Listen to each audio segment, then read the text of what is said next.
it interesting? All those things you tell yourself to avoid doing, to avoid having anxiety, or just to cope with the presence of anxiety in your life.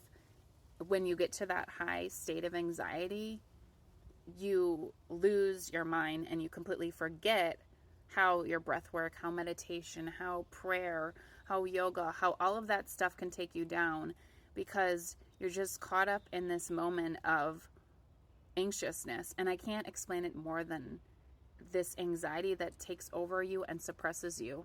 And you want to get beyond that point, but you're just comatose. You're like paralyzed. So for the past few days, I've kind of been paralyzed in a sense that I want to do things. I want to be motivated. I want to find creativity. I want to embrace a craft or some activity that I have in my house, like my drumming, my guitar, my whatever. And right now my guitar lessons are on hold because my teacher's actually teaching or playing in Japan at the World's Fair. But I want to go do all those crazy things. However, I feel like paralyzed by this anxiety.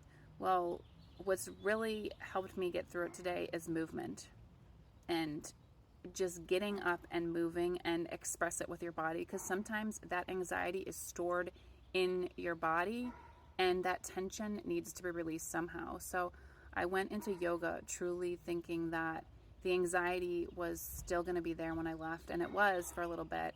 And what I aimed for after I got done with yoga was I went to Whole Foods and I picked up one of those green juices with celery in it, because celery juice, I follow the medical medium, or I followed him for years, is such a huge factor in helping restore your gut. And sometimes your gut just needs a reset, and that affects your anxiety.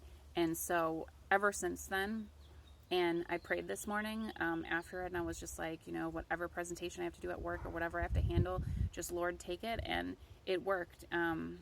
I was able to get over it, and I feel a huge weight off my shoulders.